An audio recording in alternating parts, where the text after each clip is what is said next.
podcast is intended for mature audiences. The views and opinions expressed are those of the panelists and do not reflect in any way those of the podcast partners, sponsors, or affiliates. Enjoy.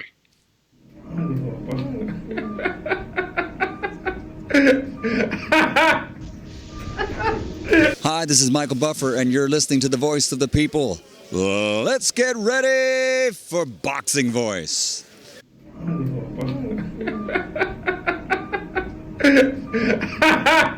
Hey, Daddy, this a dollar beat. BoxingVoice.com. No matter what nobody say, man, spirit, can't nobody fuck with me, man. You know, I can't be fucked with, you know. Dollar D Beyonce Productions. Whether you pay to see me win, or you pay to see me lose, you're gonna pay. Fuck it, the kids still gotta eat. I don't have to watch, you know, any footage of a fighter. I mean, because I'm Floyd Mayweather, everybody gotta watch me.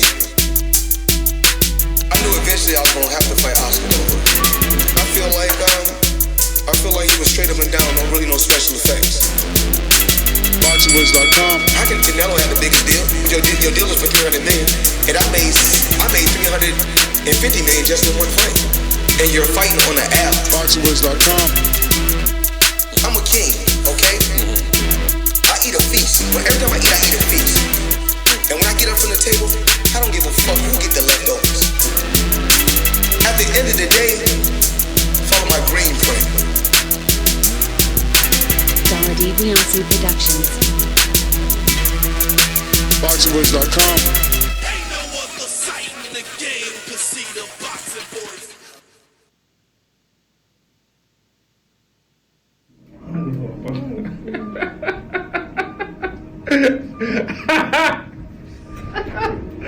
Good morning, TBV. Welcome back, ladies and gentlemen. Welcome to another morning edition with the Boxing Voice Radio. I am your host, Nestor Gibbs, East Coast, at NestGTO. What's going on? Good morning, good morning. We're back to discuss the welterweight king, Errol Spence Jr., self-proclaimed big fish. For some time now, there's been a lot of speculation as to who is holding up this fight. Is it Spence-Crawford, Al, or Bob Arum? But at around 3:59 a.m. this morning, and like I said, we scour the internet so that you don't have to, so that you don't got to follow dozens and dozens or hundreds and hundreds of athletes. We do that for you. We bring you that news, and we put it together, package it with a bow. And today's special gift is Errol Spence taken to his social media, his Twitter, in fact, verified. And I quote, "I'm it at 147. No promoter control what I do or manager."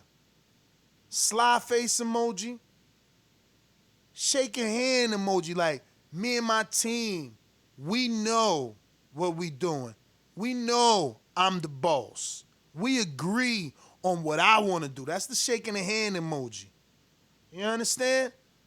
But this has caused crazy backlash on social media. If you go through the comments of this actual tweet, the world is taken back. They're kind of on there, you know, so it was you? Are you the one holding up the fight? Is this what this tweet means? How do we interpret, I'm it at 47? No promoter controls what I do or manager. Or is this something more? Is it a shot at other welterweights, showing them, look, ever since I took control of my career, the fights I asked for, I've gotten. No one tells me what to do. No one tells me who to fight. But let me tell you guys, both could be the same. He could be taking shots at other welterweights and simultaneously also not giving us the Crawford fight, because in his plan, Crawford isn't first. Porter was first. Danny was next. Pacquiao's after. Then maybe Crawford. I don't know how to decipher this, but if we take it for black and white, the bud tenders are definitely going to say, Look, he came out. He finally admitted he don't want the Crawford fight. He's telling you he's in control. He's telling you he has no manager. He's telling you he's the boss. So he is the one holding up the fight. We see Terence wants it. We know Bomac wants it. That's how this could be interpreted. I don't know. I'm hoping that you guys can help me. But if we have to take to his Twitter, we're gonna see some very awful remarks coming back at him because of this message. But Spence, who's 30 years old, 26-0 with 21 KOs, is scheduled to face Danny Garcia November 21st. Another top 5 welterweight, continuing to build the legacy of his welterweight career. Crawford at 32 years old, 36-0 with 27 big KOs, is looking like he will be facing Kell Brook on November 14th, right before Errol Spence, looking to make a splash before the quote-unquote big fish of the division goes into this. But, guys, I mean, buenos dias, but what are you thinking about Earl's tweet? Buenos dias. Buenos dias, Doomy. What up? No comment. No comment from Doomy. Doomy going no comment route. I'm going to go the, it's kind of weird route, right? Like, the whole week we talk, but now we finish up the week with this. Oof. This is tough. Listen, everybody understands the economics of boxing.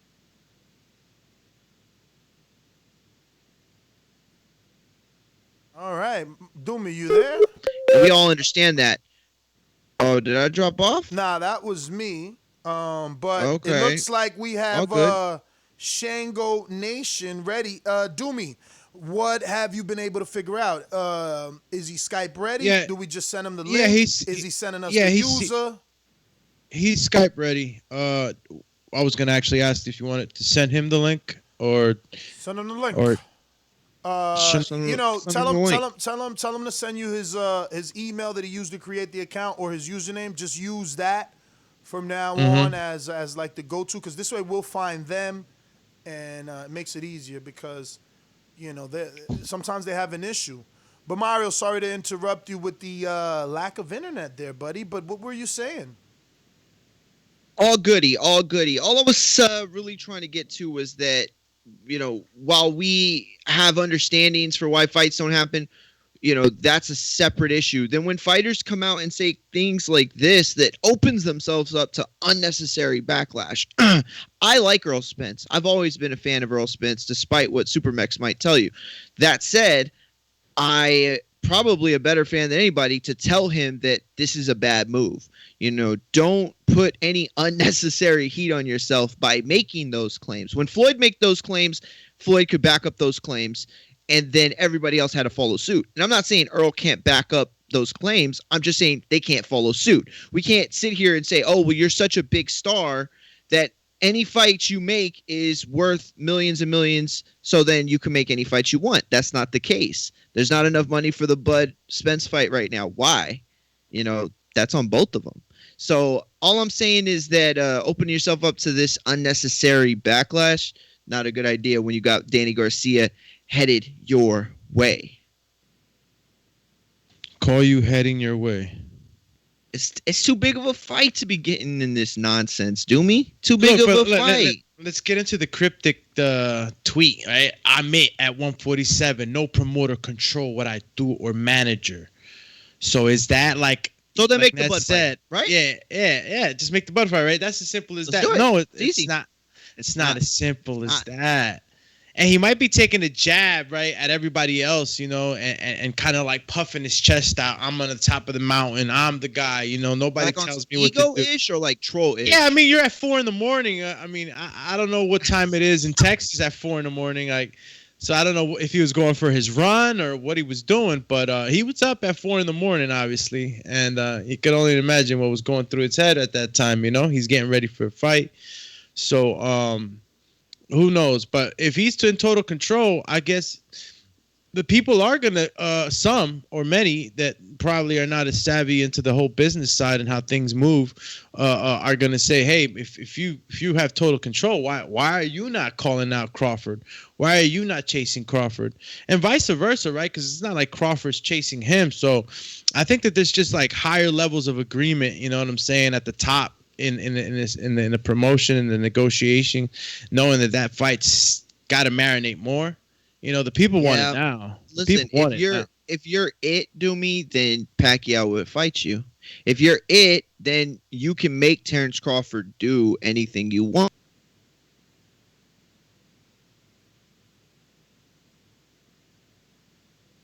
Mario is a big name for his career, and this is, damn it, I probably cut out. This is a big name, you know, heading into it, but ultimately it's just not the same. You know, he's it, like, de facto, you know, and there's an argument to say that, you know, Crawford's it, you know, and there's an argument to say Pacquiao's it.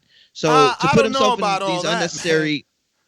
I don't know about all that, because think about it. If you're it, like Earl, who is proving he's it, you know what I'm saying? He has called for all the fights that he's gotten, but we'll ask another welterweight in the division. We have Jamal James, Shango Nation on the line. I can't merge him. What's going on?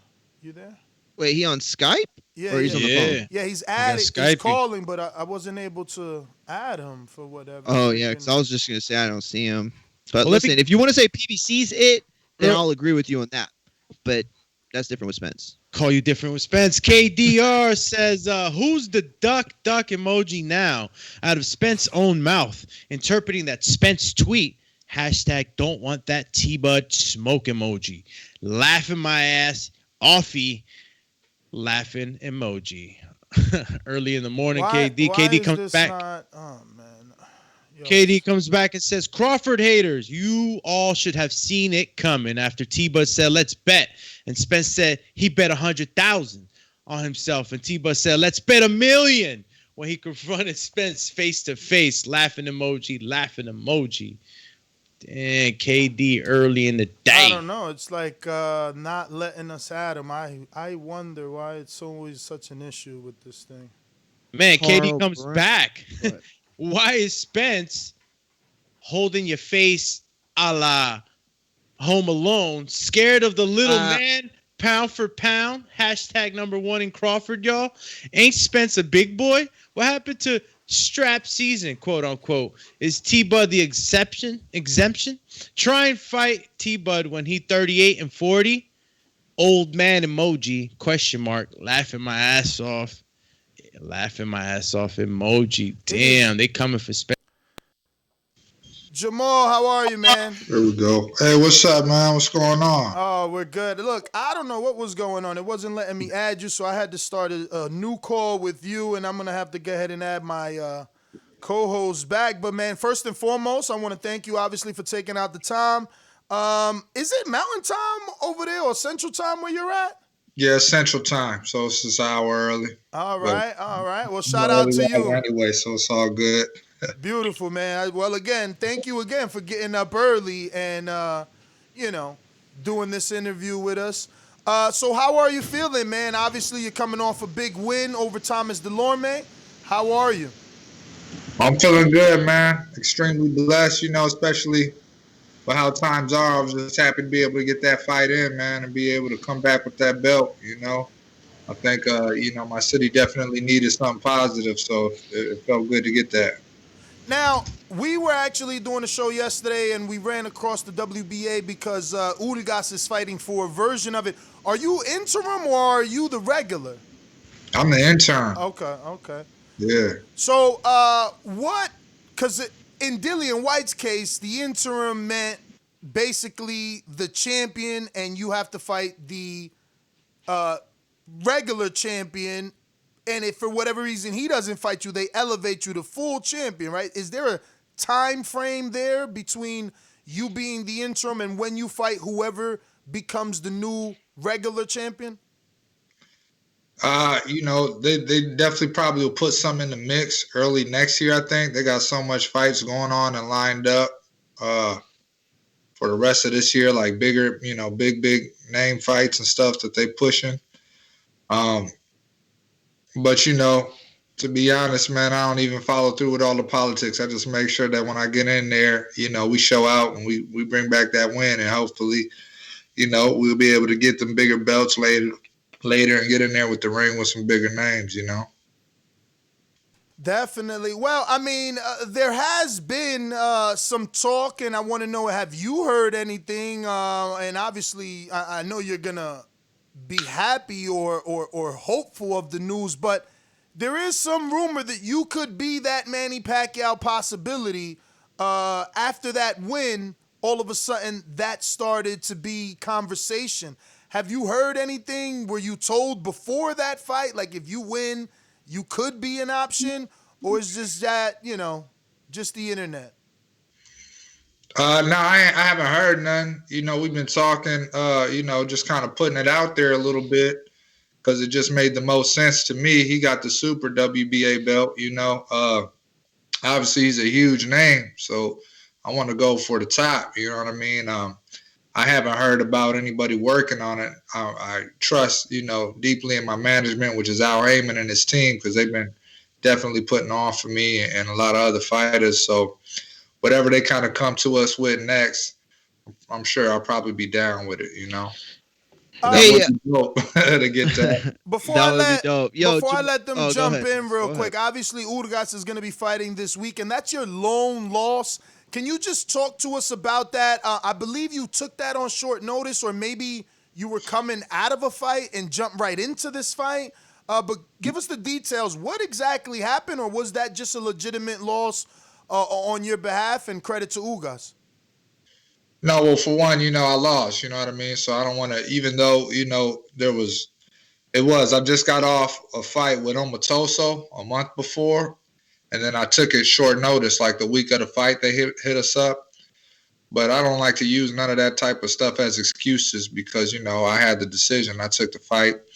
It was just a lesson, a hard lesson I had to learn. You know what I mean? You got to be mentally there because I was still in physical condition. We did a whole 10. But I just couldn't get my timing, man. I couldn't get my timing. I didn't have time to, train for him specifically. And he was ready, you know what I mean? He came in shape. He been wanting, to get back in the ring to get his career going again. And, he did his thing. So I ain't got no animosity towards him. It's all love when we see each other. I'm sure, down the line we'll be able to run it back, when we both got full camps. But that's what happened, you know what I mean? But I ain't using it as an excuse like, oh, he only beat me because of this, I took the fight, he won, you know what I mean? We'll see what.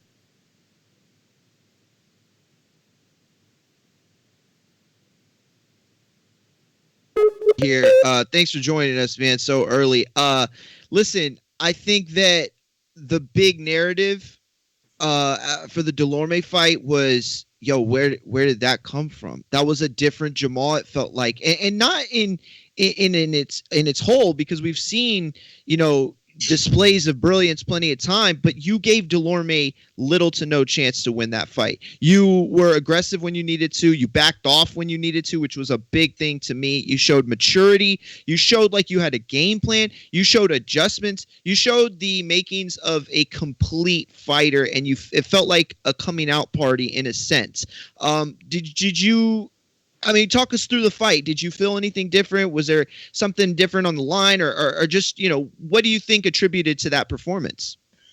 Well, we just really had an extremely long camp. You know what I mean? That fight was really supposed to take place in April, and then we got hit with the corona stuff, with the COVID stuff, and it got pushed back. But I stayed training anyway. You know what I mean? I just stayed training because I knew they was going to reschedule it. And I have been asking, for a belt. That's been my whole slogan, #where's my belt? And we finally got that opportunity. And I wasn't taking it lightly, man. I knew this dude was a strong fighter, but we had 12 rounds to play with. So I felt confident that I could take my time, figure him out a little bit more. And, being in Cali and stuff like that, you ain't got no crowd or nothing, but it actually helped me to kind of hear my corner a little better during the fight. and really zone in on what I need to do, Did that attribute to the adjustments? Exactly. They attributed to the adjustments because I could hear him a little bit clearer. And as we started working and the rounds progressed, I could just see that he was a lot more frustrated that I thought I'd be able to make him. And but once you see that, if you're a good fighter, once you see you got somebody frustrated and you kind of broke him mentally, then you pretty much won the game. You just got to make sure you don't get hit with no crazy, toss up, because it's boxing and you can still get hit with with a Hail Mary punch or something like that. So you just got to still play it smart. But as long as you do that, you kind of got him once you took him out that game. Listen, you made a fun fight. Oh, go ahead, Doomy. You're on mute. Yeah, what's going on, Jamal? What's up, man? What's going on? Chilling, brother, man. Great performance, man. Like Mario was saying, man. Speaking about the power, did you feel Thomas Lormer's pressure or power frustrating you at any time, or did you just keep cool and didn't feel too much obliged to join him in there and sit with him all the time in the pocket? Yeah, no, he's definitely strong. He didn't really frustrate me with it, but I knew that he was a strong dude. So if I was trying to mix it up with him too much, there was a possibility that I could get caught with something. So we just, we would mix it up a little bit, but I would go right back to boxing. I had the height on him. I even felt like I had the range on him, even though the stats showed that, he had the longer arms. And we just stuck to the game plan. Whatever my cornerman and stuff was telling me, I just kind of stuck to the game plan, man, and it just worked out beautifully. You mentioned too, man, that you managed to stay in shape, because things get rescheduled and all. We got cut off early in the interview when you were with Ness. But how do you maintain in the gym? I mean, how are things kept? Are you safe? How's everything going with you and your family? Is everything okay? How's life been through that whole with everybody passing through this pandemic? Yeah, man. It's definitely been different. You know what I mean? I've been blessed that most of my family is good. I, unfortunately lost my grandmother while we were in training camp. But, I was able to at least. In training camp for the Thomas Delorme fight? Yeah, man. Yeah. Oh, she wow. passed away. But I'm sorry to hear that. Sorry to hear that, bro. Oh, yeah, man. It's part of life. She was kind of dealing with some issues to begin with.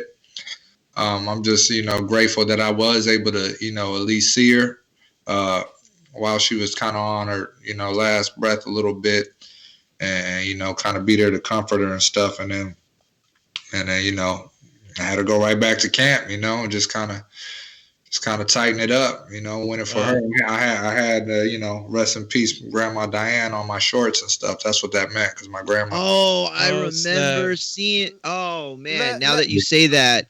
Let me ask you, how was it dealing with that during camp? Because history showed us that Daniel Jacobs suffered the same thing on his first title fight for a WBA versus Dimitri Prague. Was knocked down. I don't think he was knocked out. He wasn't given the opportunity to get up. When he attempted, they waved it off. But in the post-fight, he said, my grandmother passed away. Then 3 weeks later, he was diagnosed with cancer. So, how was it for you, having that on your mind and shoulders during camp, knowing that, you're grieving, you're mourning? Well, she was very supportive of me. Man, she was very supportive of me in my boxing. She was at my first pro fight. She was a lady, that kind of taught us that, that there's a part of life type of deal. You know what I mean? And, it was one of those things that is something you deal with, but you don't sweat. And that, the things that she kind of taught me allowed me to be able to kind of really zone in and focus on my training, because I know she would want me to win it. And I know she would want me to keep going, and not let that mess up what I got going on. Obviously, it was different, because when you're in between training and stuff and you just laying in your room and stuff, you're thinking about, times you had with her and this and that. But, to me, it's one of those things. It's like, it happens. It's part of life. What can you really do about it now that it's happened? But mourn when you got the time to mourn, and then continue to grow. Sorry, man. The cat was messing with my That's stuff. all good. Happens to me too, man. Yo, Shango, real quick from the people, man. Marlon So Icy Sim says 612 Minnesota stand up. Oh, Hashtag Soul that's C my and guy. I know hashtag Shango Marlon. Nation. That's what's up. That's love. I know Marlon. What up, man? What up? That's what's up. Yo, so Jamal, let me ask you because, again, I felt like it was a coming out type of party. I felt like this Jamal James that we saw, this version, he matches up well with a lot of fighters, and not just that, you could make a fun fight with anybody. That Jamal James. Right. So at this point, Thomas Delorme, you beat him. Where do you think you fit in? I mean, Ugas has been kind of like the hardcore darling. People have kind of like pumped him up a little bit, because of how good he looked against Porter and things like that. And obviously Porter looked good against Spence. People want him to get his rematches. Keith's coming back, Spence and Garcia against each other. Where do you fit? What do you want? You got Bud Crawford across the street too. Seems like he can't get a PBC fight. What do you think? I feel like I'm that new man on the block now. You know what I mean? I'm in the tier, Word. baby. I feel like I had already, solidified it with previous fights, but this one definitely, I feel like solidified it for all, haters or people that didn't want to say that I was ready. I feel like we made a statement being able to beat Delorme like that and just let people know he's ready for these top tier cats. And, so everybody got their ones that they want to do, but I'm here now, so somebody going to have to deal with me. And as long as the business is right, let's make it happen, Like I've said before and in other interviews, man, boxing ain't no long-term career path. You got to get it while you get it. So I'm going for the gusto, and I'm ready to get in there with anybody. As long as the business is making sense, I don't care how big your name is, how hard you hit, or whatever. Let's make it happen. So, Word. Jamal, Listen, I want to make one real quick point. That Antonio DeMarco win looks so much better now after that last fight with Giovanni. And that's what I was saying earlier. There's levels to this. Obviously, we know, how talented you are, but there are levels to this. You did what you did against Antonio DeMarco because you're at that level and you can do those things. But Antonio DeMarco, we clearly saw, is a guy that can, he's a great fighter still. He did what he did against Giovanni. People thought he won that fight. So that fight even looks better. So, it's just you continue to accumulate this momentum, and it's obviously driving you forward. Sorry, Ness. I just wanted to point that out. Thank you. Yeah, I'm gonna have to go a different route. You messed. I don't even know what I was gonna say, but I am gonna say that we've been following you for a long time. I don't know if you remember a reporter used to go to your gym right before you signed to PBC. He was Dominican, Uli Martinez. Yeah. I think I remember that cat. Yeah. Yeah. So we were covering you. He was one of our guys, and then I think he moved somewhere else and had a kid, but. He would go to the gym and get footage from you and interviews from you and Caleb Truax back then because you guys worked at the same gym. It's an interesting name for the gym. Can you let everybody know? It's on the tip of my tongue, but No, it's the Circle of Discipline, man. It's a nonprofit organization. That's right. Called the Circle of Discipline. That's where I grew up at, man. I started down there when I was 5 years old. Started competing in amateur boxing at 8. And then I've been with them ever since. And now I still train out of there, but I also volunteer out of there. We do a lot of mentoring with young men and women, from inner city communities and low income communities. And we use boxing as a tool to instill that discipline and kind of capture them, you know what I mean? And give them a better channel to get that, aggressive energy they got off or frustrated energy they got off instead of getting caught up, in that street stuff. And then from there, we try to work with families and just try to do all sorts of stuff. We got different programs. If you go to thecircleofdiscipline.org, it shows all our programs and got a bunch of pictures and stuff that we do, man. That's amazing. Listen, and if you don't know, Jamal is an advocate for civil rights. I mean, you've been doing your thing. The stance that you've taken, and using your platform, I've seen you. It hasn't gone unnoticed. And we need that from our athletes, from our fighters at the top level, but just people with the platform. So definitely admire you for that, for sure. Thank you. I feel like it runs with the history of boxing. You know what I mean? Like, definitely. No matter how far you look back or go into the future, like everybody respects a fighter. You know what I mean? They respect, even if they don't even watch boxing. They're like, oh, you buy? Oh, okay, boom, boom, boom. So if you can have, Man, you're right. Fighter, if you're a big name fighter where, you got that type of platform, it's just my personal opinion. I'm not putting that on none of these other dudes. I know they got their own life and families and stuff they got to deal with. But it's just my personal opinion that you should use that to try to make some type of positive change or try to, stand on whatever you feel strongly about, So going back to the beginning, I'm like Mario, super taken back and impressed by your last performance. Because we've been following you so long, I feel like I've seen the evolution. And I want to say, for me as a fan, it felt like a bit of a roller coaster. Sometimes, there were fights that I thought you were going to do better than you did. And then you kind of were like the welterweight Paul Williams, where you didn't use your height and reach. But that came all. I think you found yourself, so to speak. If that doesn't make any if that doesn't disrespect you in any way, hopefully don't take offense to it. But this was a complete performance. You didn't give up your height. You did use your reach. You were the ring general. And that's not a question. I'm just talking here. I mean, you got so many names on this resume, right? Like, you don't have those, let's say, top of the top, but so many common opponents, that I'm just really impressed and excited to see what's coming next from you. I mean, guys like Jojo Dan, common opponent with Kell Brook. Udogas, Mario already mentioned, common opponent with Sean Porter. Then you got Abel Ramos, who's fighting Ugas. And not only that, but you fought the Dominican who's fighting Boots Ennis. So, you are this guy that's been in there with everyone and can tell us what exactly is going on with everyone. And I mean, I don't know, man. You're right on the cusp, man. What would you like this is my question. What would you like your next three to be, politics aside? I guess being the big fish, like Earl likes to call himself. If you could be that big fish, what would be Jamal James' next three opponents? Definitely Pacquiao. Again, any one of those big name dudes. As long as the business is right. You got Earl right there. You got Pacquiao up in there. You got Danny. I know Earl and Danny getting ready to fight and stuff, but you got Danny, who's still a big name. Thurman's still in there. I know something happened, I heard, with his stuff, but he's still a big name in the boxing thing. Sean Porter's in there. Ugas is in there. Any one of these cats, you know what I mean? As long as the business is right. Terence is up in there. Any one of these dudes, as long as, it's cool.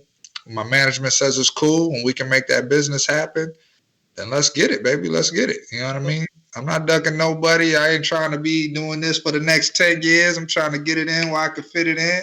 Word. So see what's up. That's smart. Which of those, though, do you think is... Go ahead, a name is more important than a title shot. Like, you're not going to sit back idle waiting for a title shot. You would take a key for Sean in the interim. Well, title definitely would be better. You know what I mean? Because the title, solidifies that, okay, this is the cat right here. You know what I mean? He got the belt. Thurman lost to Pacquiao. You know what I mean? So Pacquiao's that dude. He took his belt. You know what I mean? Or won that belt. So if I was to prefer something, it would be definitely somebody with a title. But again, at the end of the day, like I said before, it's a short-term lived career. So I feel like you can make a good money fighting one of those big name dudes. You know what I mean? So even if you ain't got the title and you a big name and it's a fight that the fans want to see and the people want to see, and I'm down for it. You mentioned... Let's unpack it, though. Go ahead. I'm sorry. No, my bad. It's just that he mentioned... That's okay. He mentioned Crawford, and fight fans seem to think like no PBC fighter is gonna fight Crawford or Right. isn't That's or the isn't narrative that they're isn't scared or that they're not that the allowed. money doesn't make sense or they're not allowed. They're Yes. not allowed. That Al won't let them. That Al doesn't see the business in sacrificing one of his welterweights to Top Rank in ESPN. So since you mentioned him, how realistic do you think that is for you to cross the street and fight the WBO champion in Terence Crawford?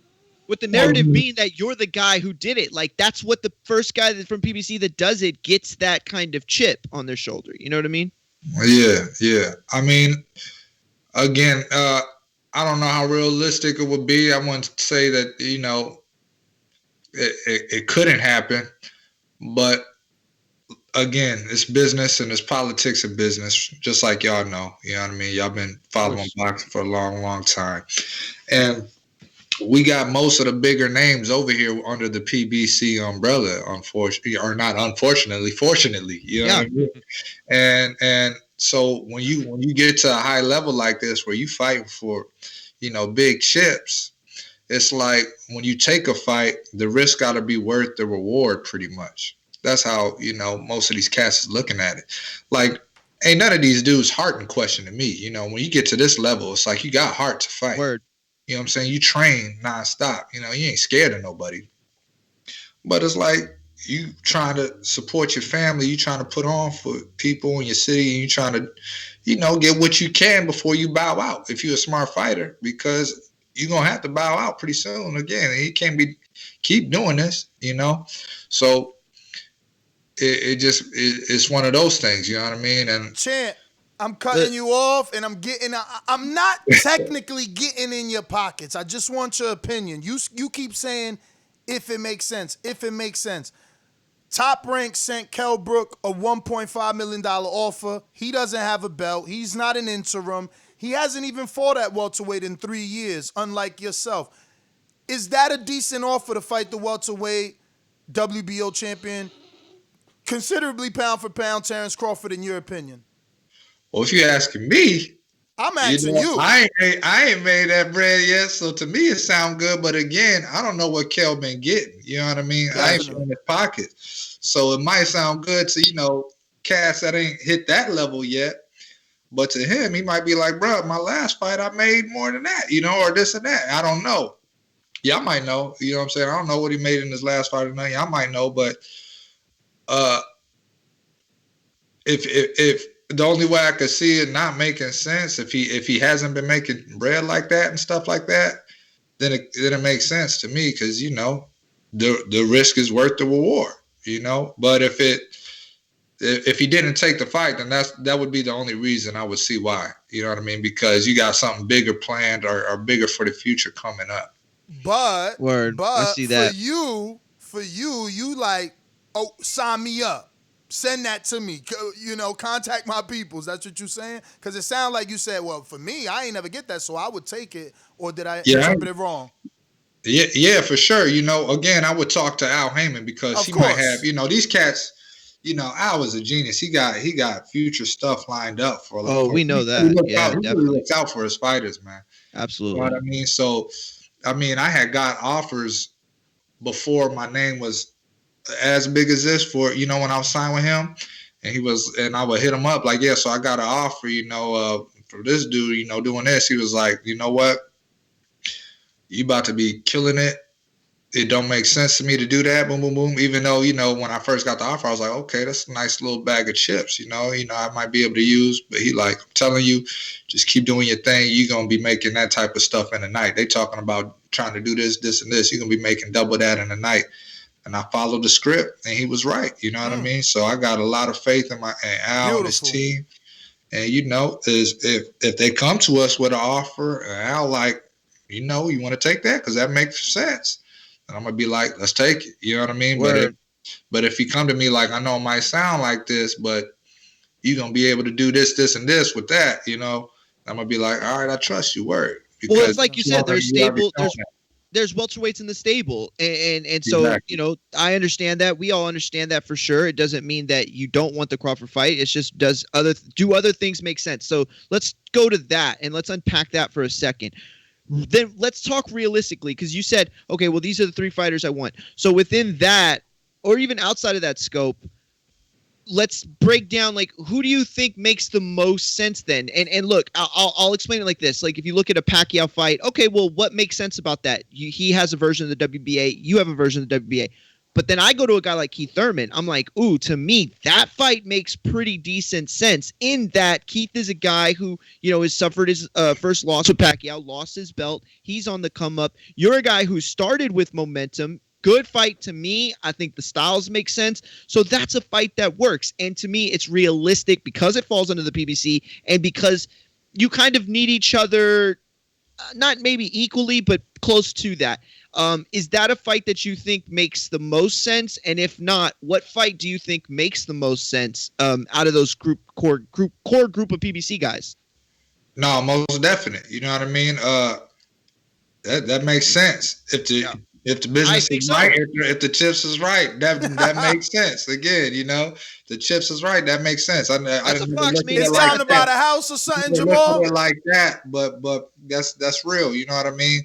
I be yelling out Pacquiao because I know that's definitely gonna bring a bag, and he got the super WBA. But like you said, he lost to Pacquiao. He still got a huge name. Thurman does.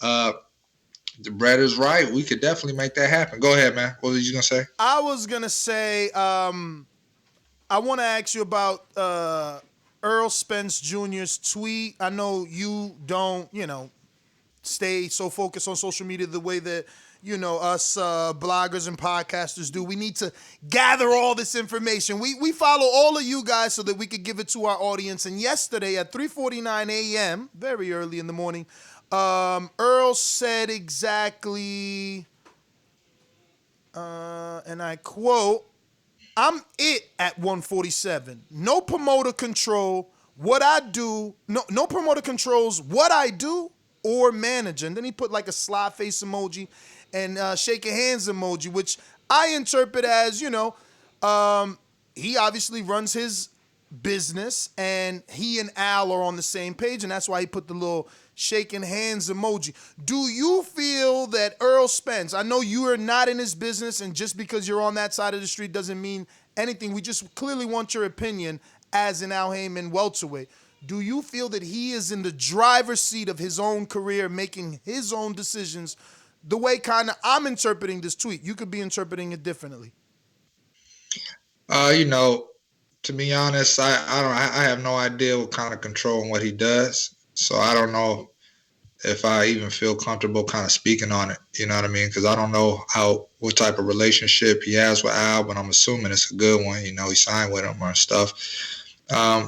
He's been doing this thing. You know what I mean? Obviously, he's a huge name. Obviously, he got belts. So if he just needed to state that in the tweet, then he stated it. You know what I'm saying? I don't know him like at all. So if that's what he say, that's what he say, I guess. The reason I'm bringing Does it up. Does that narrative feel right, though, to you? Like, is that how you see it? Again, I don't see nothing when it comes to like, you know what I mean? Like, no, literally, I don't want to talk. I don't want to talk on, I don't see like, I don't see when they're making deals for fights. I don't see him in there. I don't see what he's saying in there. I don't see what Al's saying. I don't see what the other people saying. I don't know. I don't. But Jamal, based off, have to be like, oh, this motherfucker lying. Blah blah blah. Nah. Listen. That's what he say. That's not what I'm looking for. But I'm saying, like, on the outside looking in, based off his opponents, the way his career is going, like his first pay-per-view was successful with a big name. Then his next fight is with another big name again on pay-per-view. Now this fight, another big name again on. I mean, I could get why he feeling himself. Like, he does look like he's driving that car that is his career, so to speak.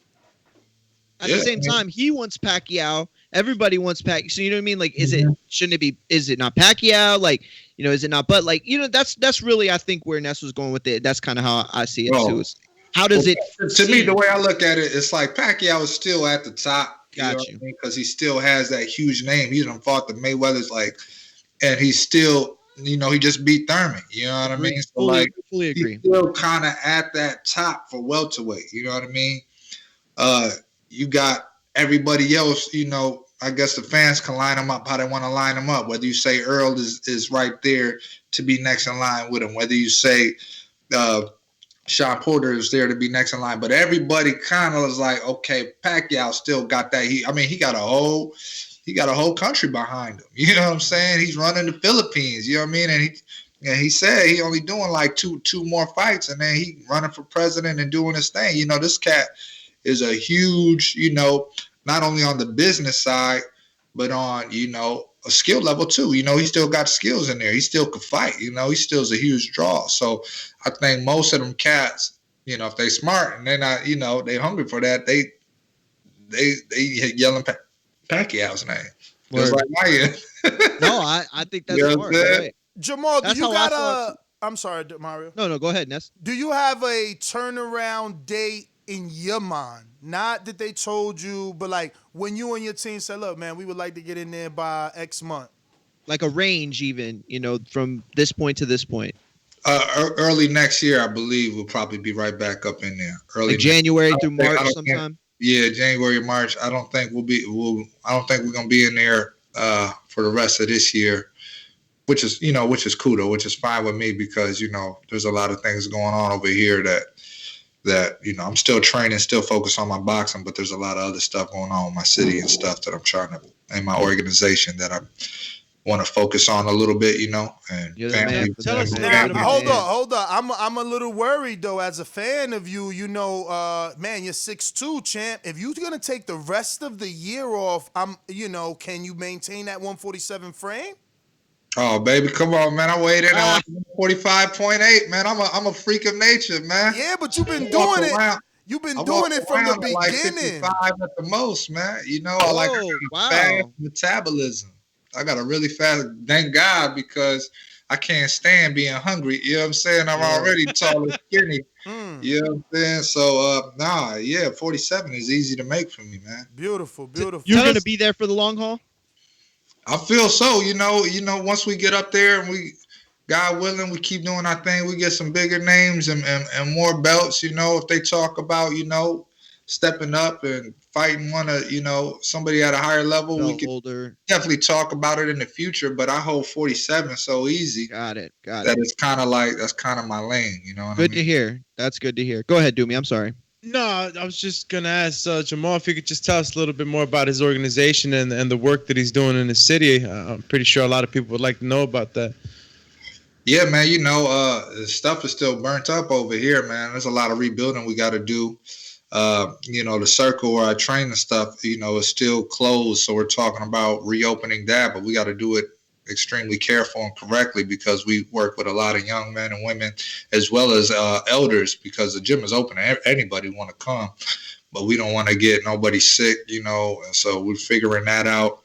We got a camp up north where I go to train when I got these big fights, and we're, you know, kind of rebuilding, or not rebuilding, but like remodeling it a little bit so we're able to bring a little bit more sparring partners or people up in there to stay and live because we stay right there in the camp, in the training facility.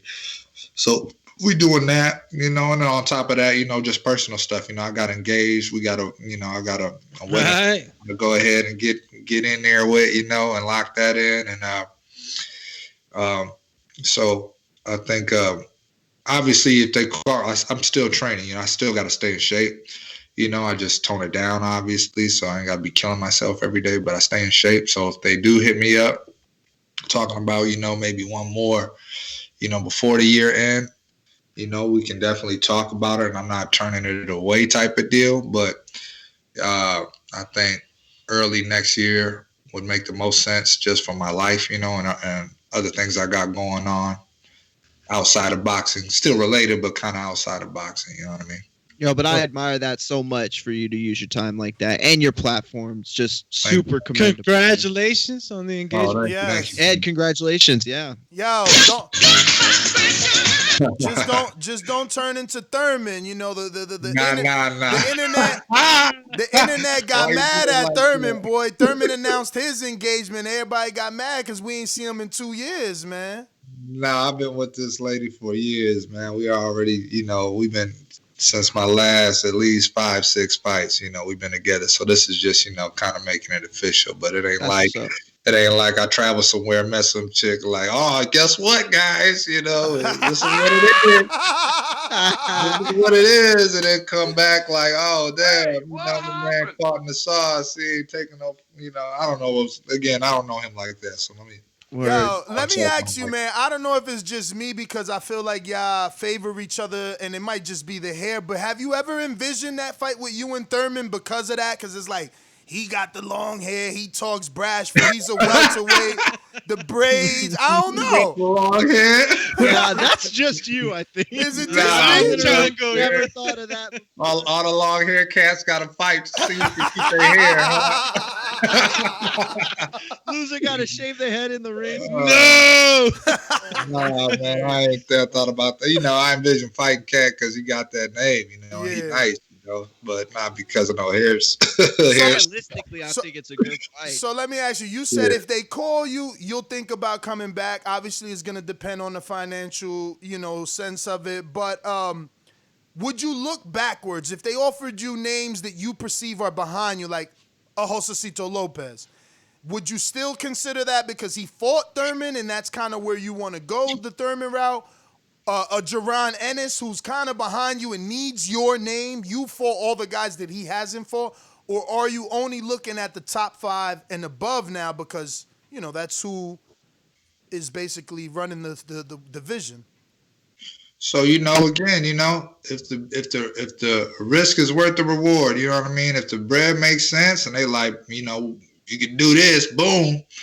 And I'm like, all right, maybe. Damn, you know what I mean? So I ain't ducking from real. nobody.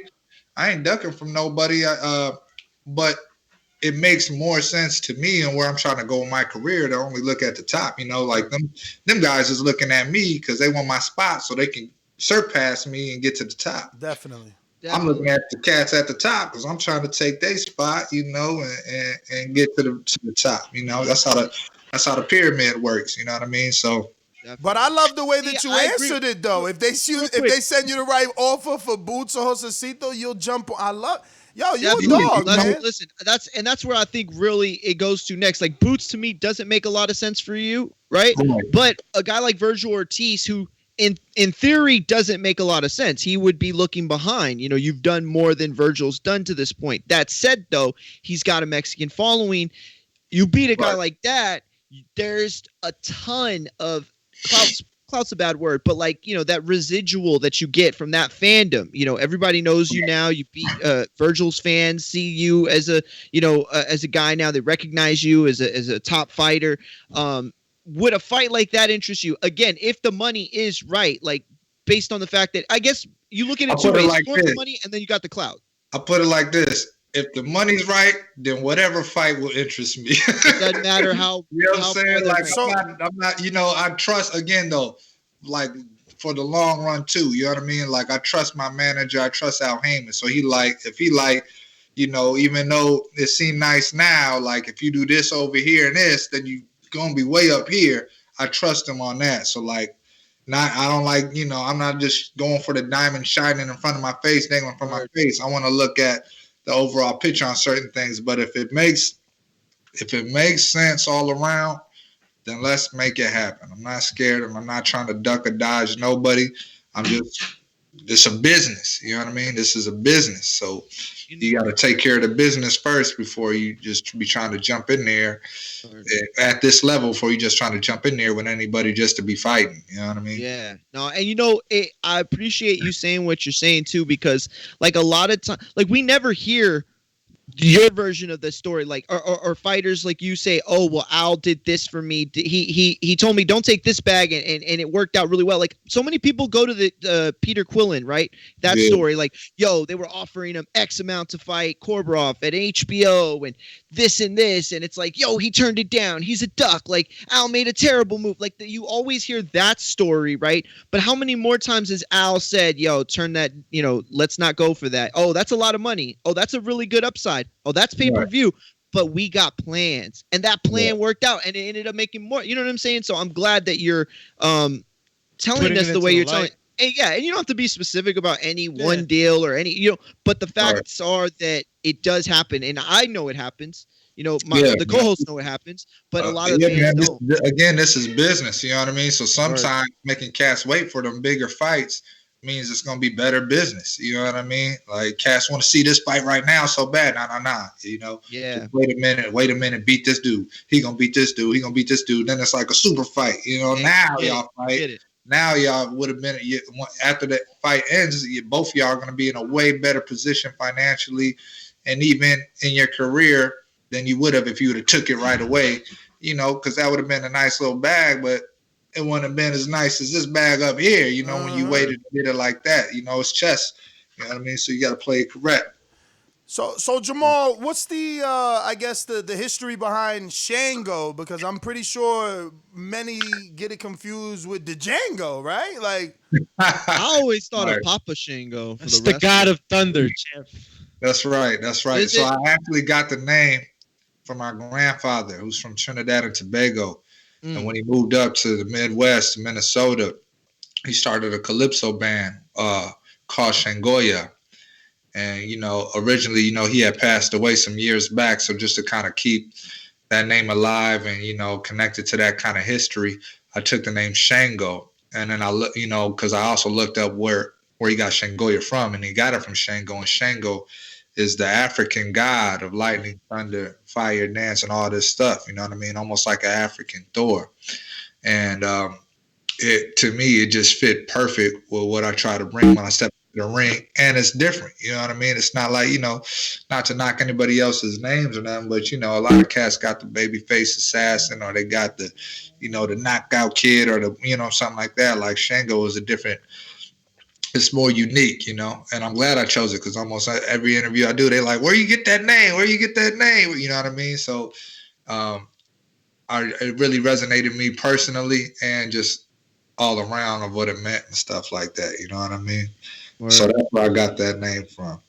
We got a few questions from the people. I don't know if you got any more time before we let you go. We do want to get to them, but they're all respectful believers. We won't let anything slip by.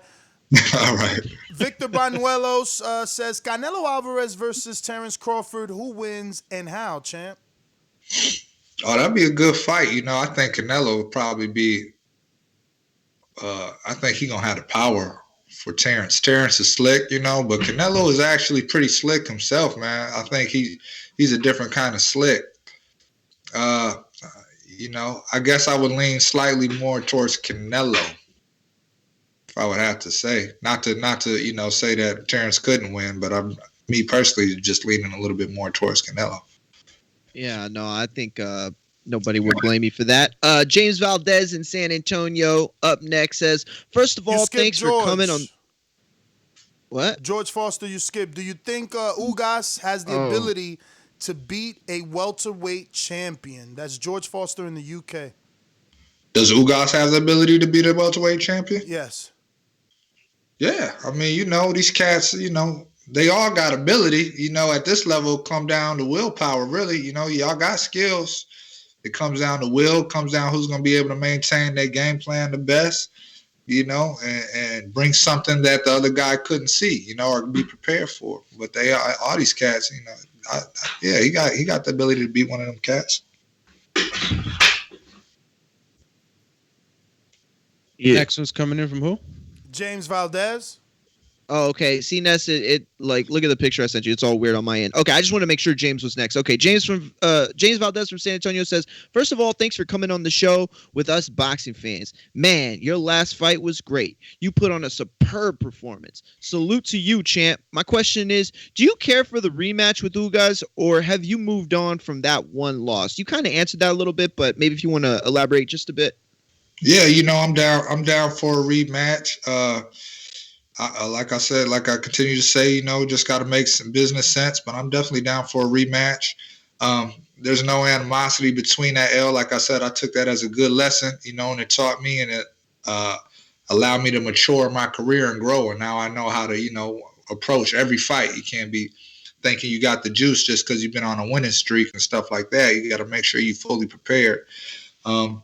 But Ugas is a great fighter. Ever since he beat me, he's been doing his thing.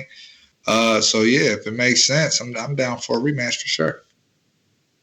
All right, next one's coming in from Bo from Bama. He says, "You've been working with Mr. Heyman for a while now. Have you ever talked to Al Heyman?" He's mythical. So, well, I guess that's real. He do be, No, I talked to him. Yeah, I talked to him, man. He's super smooth, man. Super smooth dude. Very, just very clear cut. Just kind of lays stuff down on the line, his thoughts and opinions, but also was like, but you the fighter type of dude. So, only if you and your crew want to do something, he's dope. He's dope. I ain't got no complaints from him or his team. Shout out to Brad and them too, who kind of works under him. They be making there's a lot of stuff that goes on behind the scenes making these bouts happen, man, and it takes a lot of work. So shout out to all those cats that are doing that. Word. I gotta look after my investment. Next one's coming in from Mr. Ardor. He says, "Thanks for coming on the show, champ. You've been at welterweight your entire career. Do you plan to finish your career at welterweight or move up and go after a title at 154? We'll definitely see. Like I said, it's very easy for me to hold welterweight. But if my metabolism does slow down and I'm at a place where I can get, a nice little bag taking a fight at 54, then I'm not, scared of like taking no fight at 54 if that's, the thing. But just right now, this is my lane. It's still easy for me to make 47. So, I guess we'll see in the future. Stupendous. Next was coming in from Lewis. He says, "Would you take a fight with Rashidi Ellis, or you think he is too fast for you? He was going to fight the Lormet, but he had the shoulder problem." Again, I would take a fight with anybody as long as the business is right, baby. Woo! Let's go, champ. You feel me? All right. Next one's coming in from Jeff Gorley, and I think Jeff is from Nova Scotia. He says, "You gained a new fan in your last fight. Great fight. I scored it." Yeah, he says he scored it at 116, 112 in favor of you. Would you accept the fight with 18-0, 12 KOs, number 5 ranked in the IBF, Castillo Clayton? Again, if the business is right, I can fight with anybody. You know what I mean? Have you heard of him though? Have you heard of him? To be honest, I haven't. I haven't heard of him, but there's a lot of cats coming up that is nice that they just got to get a little bit more. They just got to put in a little bit more work, I guess, and get a little bit more publicity that'll probably be great champions in the next few years or something like that. So I'm not knocking none of those guys, and I'm not saying they whack because I haven't heard of them. I just I'm looking at the top just like they looking at the top. So that's what it is.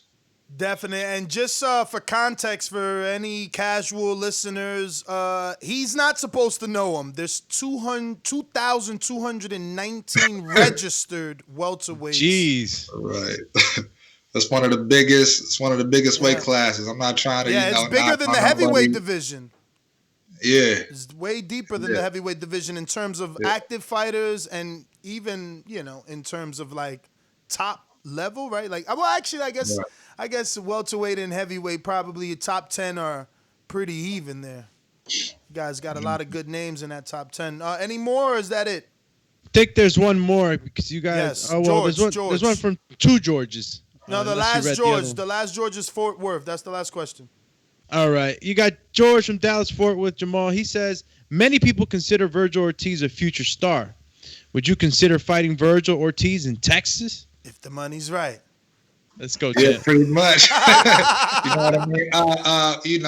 I would rather have it somewhere neutral though, just to so if it's a close fight or something, sometimes you could, if you fight in a cat's hometown, for the level I'm at, I would rather have it be in a neutral ground. But again, like my man said, if the money is right, you want Texas for that? All right, let me holler at my manager. Let me see what we talk about. Woo! Let's go, champ. You feel me? That's what's up, though, man. I love the attitude. It must be nice to have that kind of confidence. You know what I mean? To know, like, yo, that man's got my back. Like, I trust, not just the smarts, to be able to trust. You know, as what I mean? A fighter, a lot of smart people. You know what, Mary? Great point. And Jamal, as a fighter, what type of peace does that bring, to a fighter? Great 'Cause I know Yeah. you've come a long way, but to finally get there to where you just can concentrate on fighting and not have to worry about a knife in your back, like Huge. Word. It's huge, bro, because as y'all know, man, the fight game can be very cutthroat, man. filthy. There's a lot of palms that get grease. A lot of palms get grease under the table, man. Unfortunately, a lot of cats never get the opportunities they want because they get pushed too hard at first, and they probably could have been great world champions if they had the right managers behind them or had the right people, not, slashing their checks up every 7 ways to divvy out and put in their own pockets, man. So being able to have a genius in there like Al Heyman and his team, who are very clear cut with you, very respectful, are able to give you the opportunities where you can get your name out there, where you can get seen on TV and build your fan base. You ain't got to, be sitting there worried about it. It's huge. It's huge. It definitely does. Definitely takes a lot of stress off of a fighter. And like you said, where I could just, and I got my family, who coaches me. My father coaches me. My brother's in the corner as well. So I feel extremely protected and safe, because a lot of fighters got fighters' hearts and fighter mentalities. And what I mean by that is, like, when they get in there to fight, they rather die on their shield than to be quit. You know what I mean?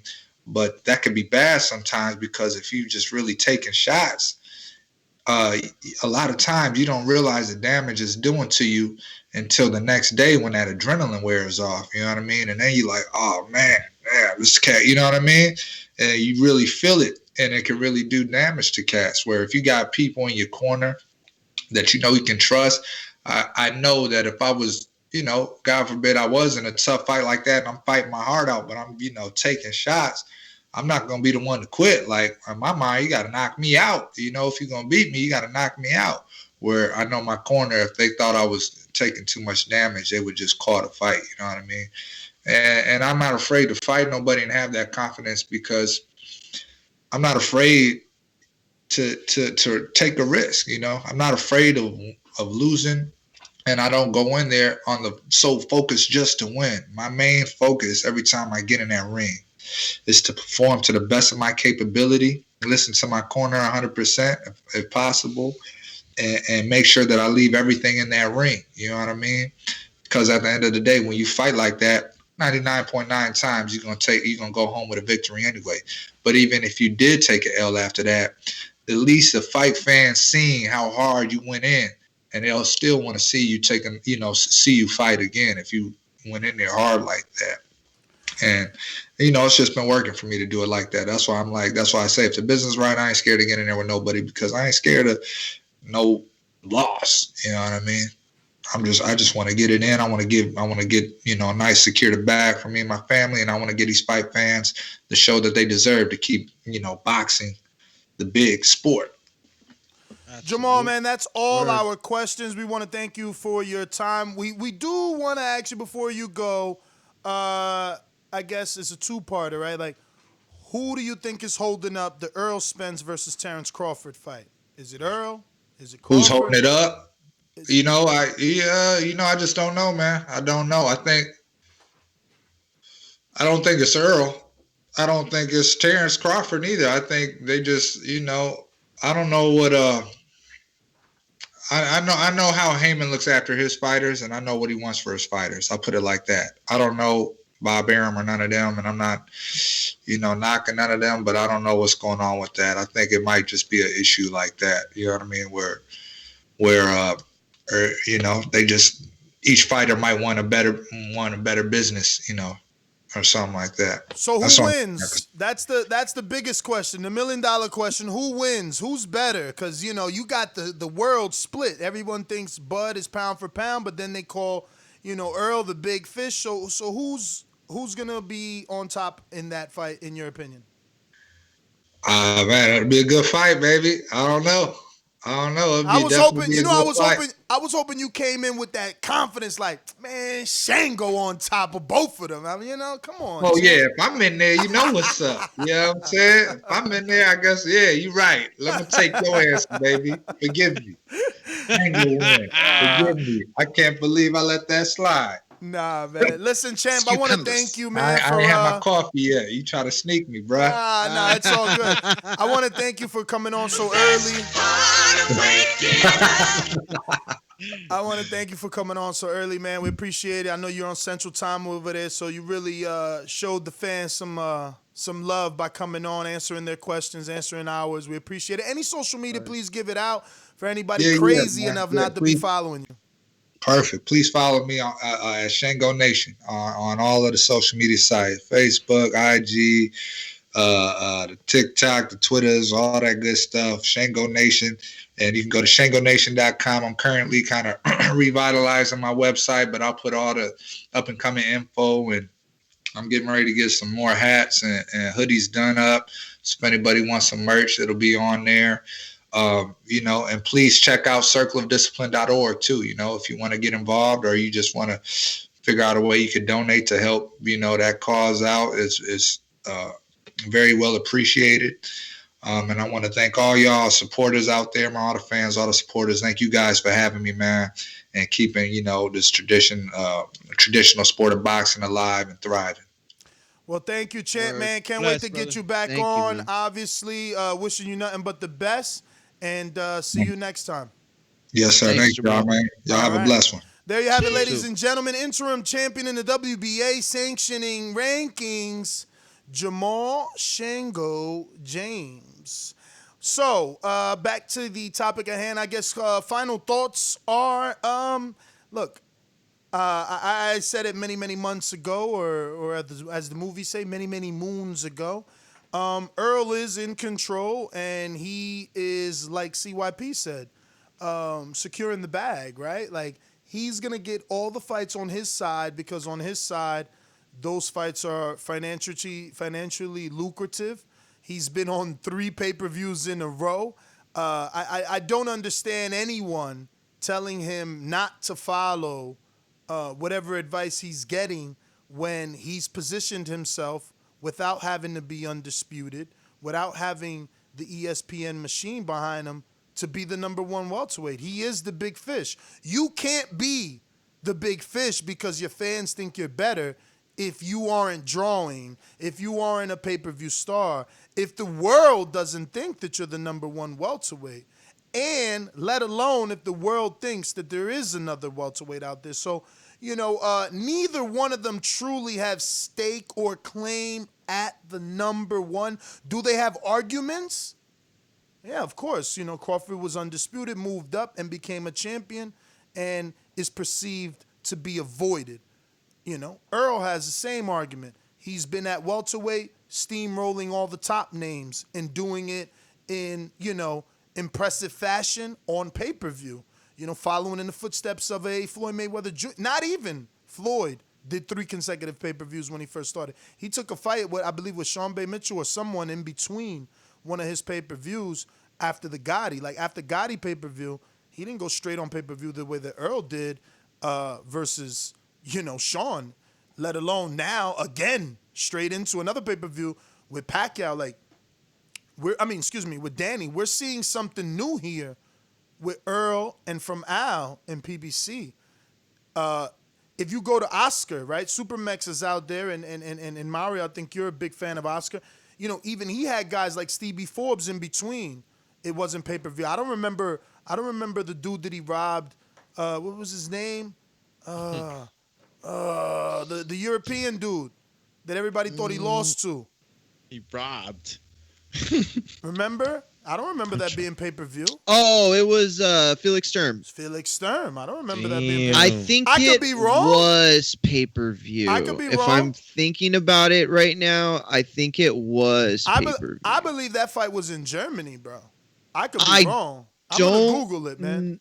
I don't think you're wrong about that.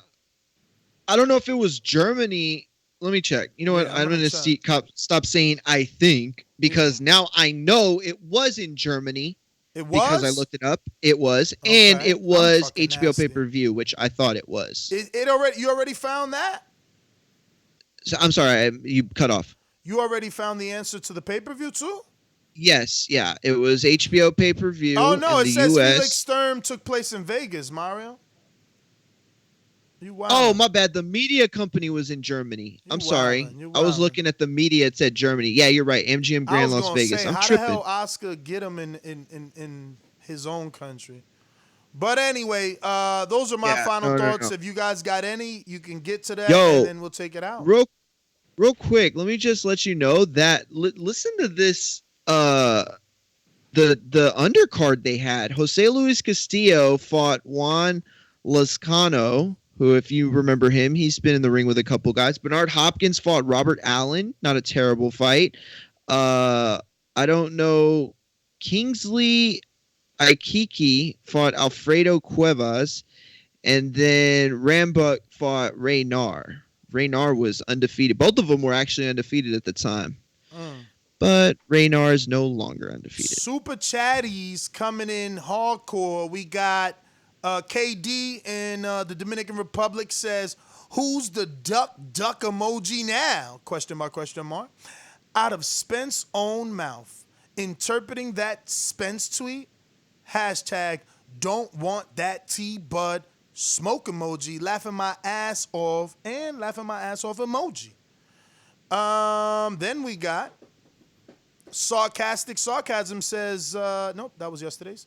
KD and DR again says, Crawford haters, you should have seen, and he put the looking emoji, it coming after T-Bud said, let's bet Spence, said he'll bet 100,000 on himself, and T-Bud said, let's bet $1 million when he confronted Spence face to face. Two laughing my butt off emojis. And then KD and DR comes back again and says, why is Spence with the shocked emoji face scared of the little man pound for pound numero uno in Crawford, y'all? Ain't Spence a big boy? What happened to strap season? Is T-Bud the exemption trying to fight T-Bud when he's 38 or 40? Old man emoji, question mark, laughing my ass off emoji. Hey, what happened? Carl Brown says, yo, Spence can say that because he's been giving us 50-50 fights, unlike Crawfish. Real talk. That's a good one. Marlin, so icy Sims Pro Boxer says 612 Minnesota stand up. Hashtag so icy and hashtag Shango Nation. We got another one from Big Supermex in Plainview, Texas, the mastermind. He says, we all know he's taking shots at Bud about Bob, but it's cool. They gonna twist it up. But watch how the Bud tenders who been MIA magically reappear today. We got Noe G Dallas, or do you have one before that? Nah, Noe G Dallas. I literally thought it said Nalgas. I swear. Hey, how you take a 5-letter word and make it into this? What? This is like because it just flashed through, and I was like, "Oh, somebody's Nalgas." Yeah, this is where Mario is this morning. He's in Nalga land. I'm in Nalga land, bro. He's thinking about Nalgas and shit. Pause, bro. Yo, Cheeks this morning. He must have seen one of the videos this morning. What you was looking at? BET Uncut. Tip drill. Yo, so Noedgy Dallas says Spence coming back to fight Danny after being thrown out the car going 100 miles per hour. Bud still has not fought anyone close to Danny's caliber. Oh, you see what he did that? He said caliber like a car. Ooh, that was clean. I thought he was talking more about, pistola. But it was a double entendre. Damn, with your English major words.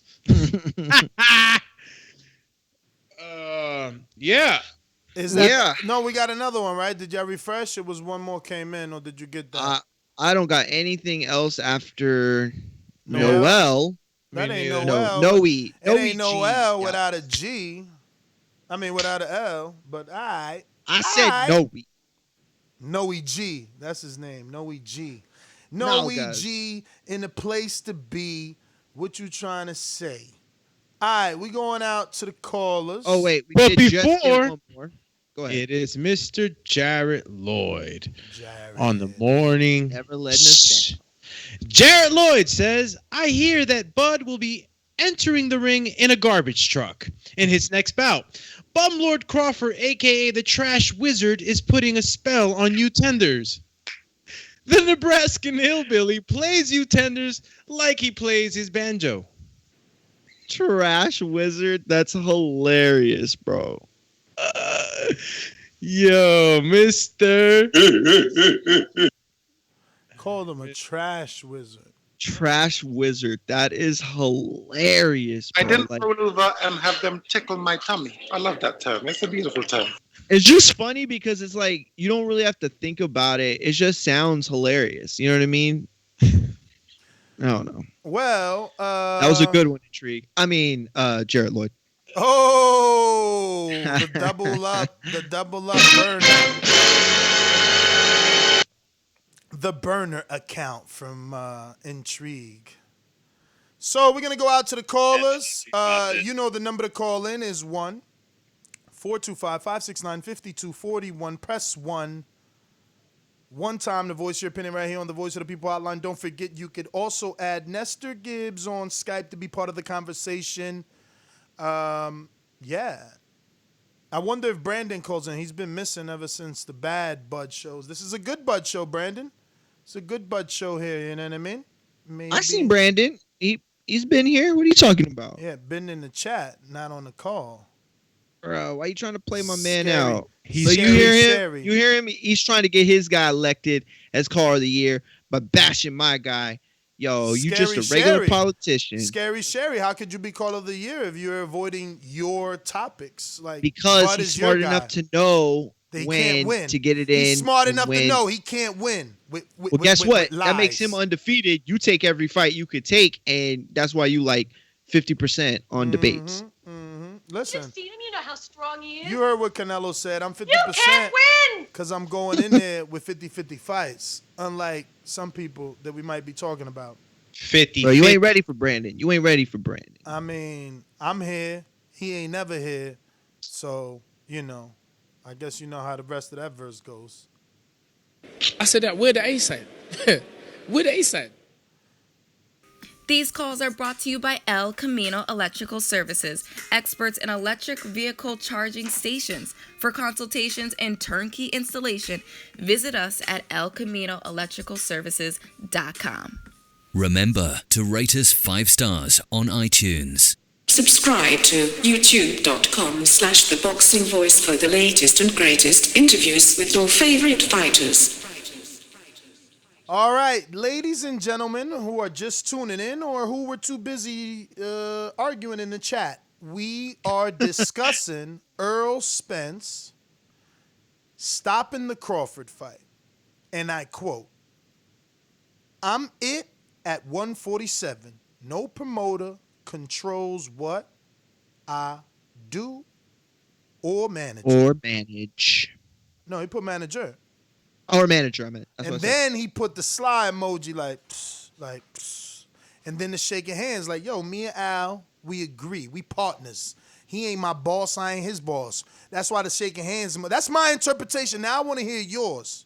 I don't think that's a sly face emoji, though. That's like the, oh, man, did I do that shit? That's like the Urkel emoji. Nah, you crazy? He like, it's like almost rock with the eyebrow up, but you on mute, dog. Over there with your little sly faces. Great. Nah, I'm thinking just what Ness said. It's a it's that face tells me, yo, I'm chilling. Yeah. You know what I it is. see it, and the both of y'all make the face well, and it makes sense. I just feel like, even if it is completely out of context, I mean, just look at the face. He's like, damn, I fucked that up, didn't I?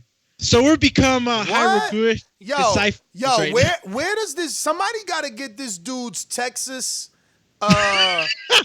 residency revoked. How does he see in that face? I fucked this up. There you go. He's pandering. I said it's out of context. You're pandering. You're looking for J-Mac to call in and be happy with you. Why you always go there? That's not at all. I'm telling how you the hell way is that the emoji looks.